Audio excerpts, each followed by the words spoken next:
संचारबंदी व लॉकडाऊनच्या काळात अनेक शाळा, महाविद्यालय, सरकारी कार्यालय, व्यापारी प्रतिष्ठाने बंद आहेत। संचारबंदीला व्यापाऱ्यांनी भरपूर प्रतिसाद दिला, परंतु आज अनेक व्यापाऱ्यांवर कर्जाचे डोंगर असल्यामुळे काही प्रमाणात एक दिवसाआड व्यापारी प्रतिष्ठाने उघडण्याची परवानगी देण्यात यावी अशा आशयाचे निवेदन जिल्हाधिकारी अमरावती, उपविभागीय अधिकारी चांदूर रेल्वे, मुख्याधिकारी चांदूर रेल्वे, पोलीस निरीक्षक चांदूर रेल्वे यांना देण्यात आले।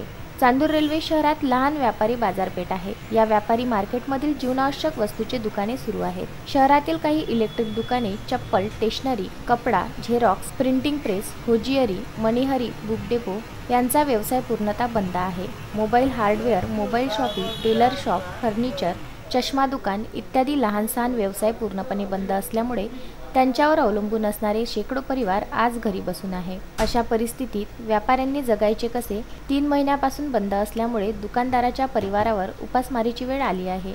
तरी वेळ ठरवून नियमांचं पालन करून दुकाने उघडण्याची परवानगी देण्यात यावी असे निवेदन देण्यात आले। अन्यथा सर्व व्यापारी वर्ग शासनाने ठरविलेल्या दिशानिर्देशाप्रमाणे दुकान उघडून व्यवसाय करणार। त्यानंतरही व्यवसाय करण्यास मनाई केल्यास नाईलाजास्तव सर्व व्यापारी वर्ग आपापल्या दुकानासमोर सहपरिवार उपोषणाला बसणार। तरी या बाबीचा गंभीर विचार करून न्याय देण्यात यावा अशा आशयाचं निवेदन जिल्हाधिकारी यांना देण्यात आलं।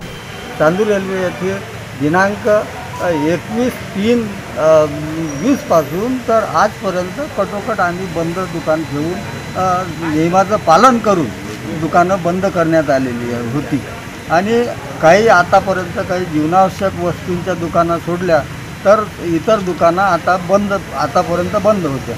तेव्हा आम्ही आता अशी मागणी करतो सर्व व्यापारी संघटनेतर्फे की आम्हाला येत्या सोमवारपासून आम्हाला दुकान वेळ ठरवून आणि नियमाचं पालन करून आम्ही दुकानात उघडण्याची आम्हाला परवानगी देण्यात यावी। कारण का उपासमारीची पाळी आलेली आहे, तर आमच्यावर अवलंबून असणारे कर्मचाऱ्यांच्यावर उपासमारीची पाळी आलेली आहे। लहान सहान गाव आहे, लहान छटाकभर गाव आहे, लहानसा व्यवसाय आहे, म्हणून आता संयम आमचा तुटलेला आहे। जर आम्हाला सोमवारपासून परमिशन देण्यात आली नाही तर आम्ही आमच्या दुकानासमोर उपोषण आणि सहपरिवार करू।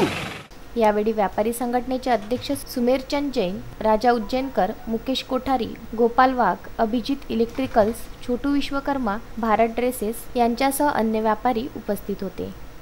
बंडू आठवले व राजू शिवनकर, विदर्भ।